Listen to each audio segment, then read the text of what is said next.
Hi, this session is an introduction to Inequalities in Health, and my name's Tony Stewart. This will take between 10 to 15 minutes to complete.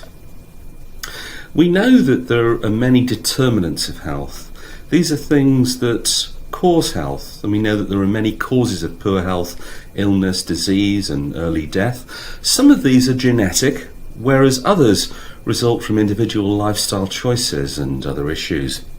But we know that some social groups have much higher rates of illness, disease and death than others do. This is the Dahlgren and Whitehead model of determinants of health, and you can see that in the middle, central to this, there's things like age, sex and hereditary factors. Our age can affect our health, so can our gender. We know that generally men don't live as long as women. There are individual lifestyle factors as well, because choosing to carry on smoking, drinking alcohol, not taking exercise, eating the wrong foods are examples of individual lifestyle factors. But our health can also, going out into number 2, the social and community networks, it can be affected by the people that we're around, people like families, the people that we spend our times with, people who we work with and who we socialise with, can all affect our health. Going out to the blue section, the dark blue section, number 3, we know that education is an issue because people who are more educated seem more able to look after their health and protect it. Our work environment can certainly affect our health in a number of ways. There can be things such as hazards. There can be the fact that if you're self-employed, you don't get paid sick leave. There can be things like stress, all sorts of issues, living and working conditions as well. If people are unemployed, there are stresses, mental health issues, as well, of course, as not perhaps having much money. Water and sanitation are key to health, as are healthcare services and housing. If we live in poor quality housing, there's more chance of having ill health through things like asthma, for example. Many of these determinants of health are beyond the reach of the NHS, and they're in the social and economic fabric of society. And so, improving society's health depends on reducing health inequalities that arise from these socio-economic determinants. So what are health inequalities?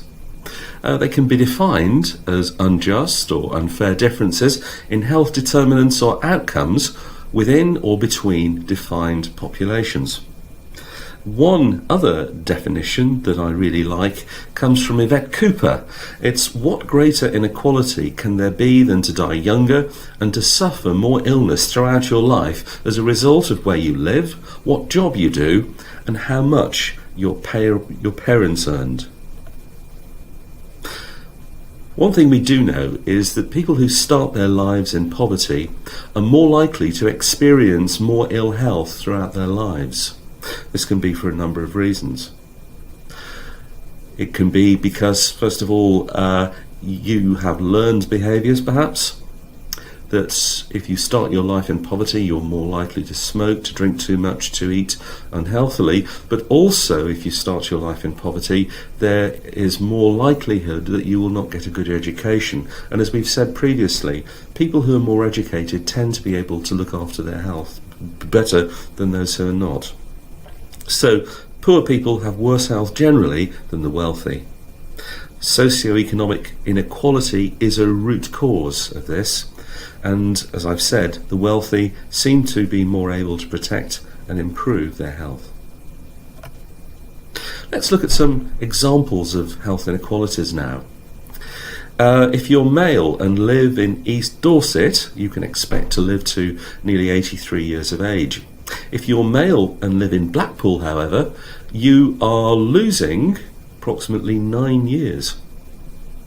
Goes down to 74, whereas the average life expectancy for males in England and Wales is just over 79.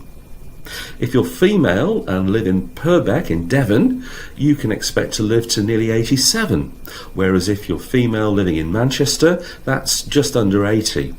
And in England and Wales, the average is just under 83. So big differences depending on where you live. But here's a really big one. Healthy life expectancy. In 2012, if you live in Richmond, which is a largely wealthy area of Surrey, healthy life expectancy is 72, whereas if you're a female and live in Tower Hamlets in London, that goes down dramatically to 54. That's a massive 18-year difference. According to a very recent newspaper article, this one is January 2019, which is just over a month earlier than when this was recorded, says that the world's richest people, the world's 26 richest people, own as much as the poorest 50%, according to Oxfam. That's a huge health inequality. I hope you'd agree. According to the ONS, the Office for National Statistics, in 2014, unemployed people were almost twice as likely as those in employment to have a limiting long-standing illness or disability. And only 6 people earning more than £50,000 a year had a debilitating illness, compared to 30% of those with an income of less than £10,000 a year. We've known for an awfully long time that males have remained markedly higher than females in terms of death rates. This diagram goes back to 1841, so we've known about this for an awfully long time. We can see that the death rate has gone down dramatically between 1841 and 1971. A good thing, but a gap in survival between males and females has always been there, and it's widening. Here, the female life expectancy at birth by social class is shown for England and Wales. If you have a non-manual job, then, as you can see, you can expect to live rather longer than if you have a manual job. You can see that if you have a non-manual job, in 1972 to 1976, your survival is approximately 3 years longer than if you have a manual job. And by 2002 to 2005, that is still pretty much the same. What about education level? This is standardised limiting illness rates in 2001, ages 16 to 74 by educational level. As you can see, the percentage of people ill is much higher for those with no qualifications compared to third level qualifications, which is degree level and above. What about what job you do and what part of the country you live?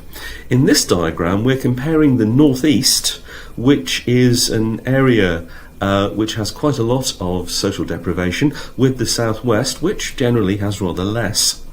If you're in a higher managerial or professional job, there's not much difference in the mortality rate between those two places. If, however, you're in a routine job, which means the same as manual, then you can see that the mortality rate is substantially higher. In fact, it's not far off double the amount, which is very serious indeed.